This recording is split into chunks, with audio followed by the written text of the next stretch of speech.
मित्रों, मैं आप सभी को यहाँ पर पंचतंत्र हितोपदेश की हिंदी कहानियाँ सुना रहा हूँ।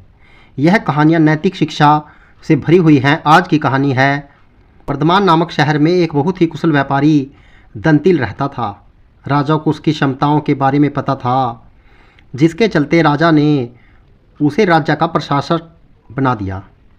अपने कुशल तरीके से व्यापारी दंतिल ने राजा और आम आदमी को बहुत खुश रखा। कुछ समय के बाद व्यापारी दंतिल ने अपनी लड़की का विवाह तय किया। इस उपलक्ष्य में उसने एक बहुत बड़े भोज का आयोजन किया। इस भोज में उसने राज परिवार से लेकर प्रजा तक सभी को आमंत्रित किया। राजघराने का एक सेवक जो महल में झाड़ू लगाता था, वह भी इस भोज में शामिल हुआ, मगर गलती से वह एक ऐसी कुर्सी पर बैठ गया जो केवल राज परिवार के लिए रखी हुई थी। सेवक को उस कुर्सी पर बैठा देखकर व्यापारी दंतिल को गुस्सा आ जाता है और वह सेवक को दुत्कार कर वहाँ से भगा देता है। सेवक को बड़ी शर्मिंदगी महसूस होती है और वह व्यापारी दंतिल को सबक सिखाने का प्रण लेता है। अगले ही दिन सेवक राजा के कक्ष में झाड़ू लगा रहा होता है।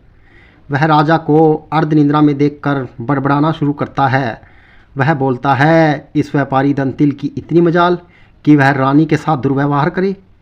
यह सुनकर राजा की नींद खुल जाती है और वह सेवक से पूछता है, क्या यह वाकई में सच है? क्या तुमने व्यापारी दंतिल को दुर्व्यवहार करते देखा है? सेवक तुरंत राजा के चरण पकड़ता है और बोलता है, मुझे माफ़ कर दीजिए, मैं कल रात को सो नहीं पाया। मेरी नींद पूरी नहीं होने के कारण कुछ भी बड़बड़ा रहा था। यह सुनकर राजा सेवक को कुछ नहीं बोलता, लेकिन उसके मन में शक पैदा हो जाता है। उसी दिन से राजा व्यापारी दंतिल के महल में निरंकुश घूमने पर पाबंदी लगा देता है और उसके अधिकार कम कर देता है। अगले दिन जब व्यापारी दंतिल महल में आता है तो उसे संतरिया रोक देते हैं। यह देखकर व्यापारी दंतिल बहुत आश्चर्यचकित होता है। तभी वहीं पर खड़ा हुआ सेवक मजे लेता हुआ बोलता है, अरे संतरियों, जानते नहीं ये कौन है? ये बहुत प्रभावशाली व्यक्ति हैं जो तुम्हें बाहर भी फिकवा सकते हैं, ठीक वैसे ही जैसे इन्होंने मेरे साथ अपने भोज में किया था। तनिक सावधान रहना। यह सुनते ही व्यापारी दंतिल को सारा माजरा समझ में आ जाता है। वह सेवक से माफ़ी मांगता है और सेवक को अपने घर पर बुलाता है। व्यापारी दंतिल सेवक की खूब आव भगत करता है। फिर वह बड़ी विनम्रता से भोज वाले दिन दिए गए अपमान के लिए क्षमा मांगता है और बोलता है कि उसने जो भी किया गलत किया। सेवक बहुत खुश होता है और व्यापारी दंतिल से बोलता है, आप चिंता ना करें, मैं राजा से आपका खोया हुआ सम्मान आपको जरूर वापस दिलवाऊंगा। अगले दिन राजा के कक्ष में झाड़ू लगाते हुए सेवक फिर से बड़बड़ाने लगता है, हे भगवान, हमारा राजा तो इतना मूर्ख है कि वह गुसल खाने में खीरे खाता है। यह सुनकर राजा क्रोधित हो जाता है और बोलता है, मूर्ख, तुम्हारी ये हिम्मत! तुम अगर मेरे कक्ष के सेवक न होते तो तुम्हें नौकरी से निकाल देता। सेवक फिर राजा के चरणों में गिर जाता है और फिर दोबारा कभी भी बड़बड़ाने की कसम खाता है।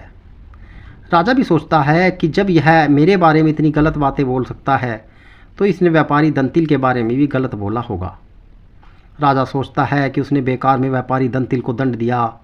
अगले ही दिन राजा व्यापारी दंतिल के महल में उसकी खोई हुई प्रतिष्ठा वापस दिला देता है। सीख मिलती है हमें इस कहानी से, व्यक्ति बड़ा हो या छोटा, हमें हर किसी के साथ समान भाव से ही पेश आना चाहिए।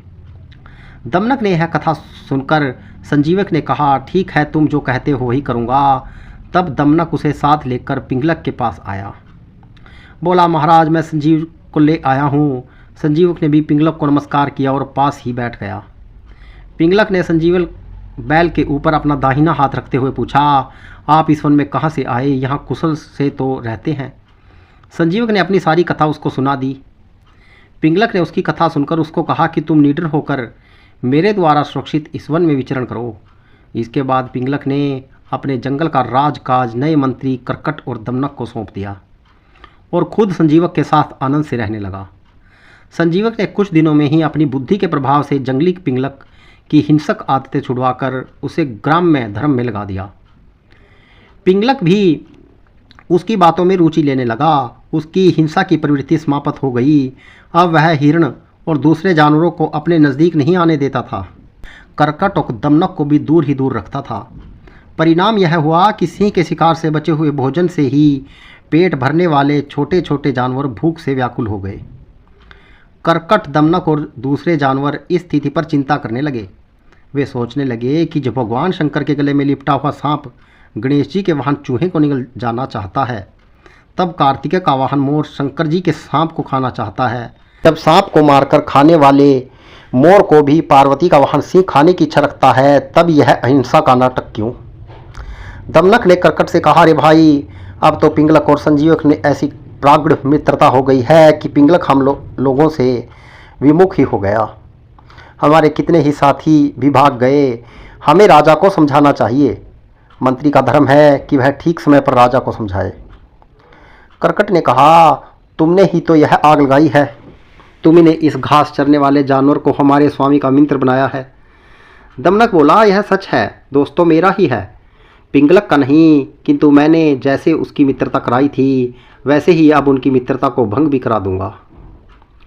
करकट ने कहा, लेकिन संजीवक बैल होने पर भी बड़ा बुद्धिमान प्राणी है। उधर पिंगलक भी भयानक है। यह ठीक है कि तुम्हारी बुद्धि तेज है, फिर भी तुम इन दोनों को अब अलग करने में कैसे समर्थ हो पाओगे? दमनक ने कहा, भाई, असमर्थ होते हुए भी मैं समर्थ हूँ। जो काम पराक्रम से पूरा नहीं हो पाता उसे भी चतुर व्यक्ति युक्ति से पूरा कर सकते हैं। जैसे कोई ने सोने के सूत्र के सहारे विषधर काले सांप का अंत कर दिया था। करकट ने पूछा, यह कैसे हुआ? दमनक कहने लगा,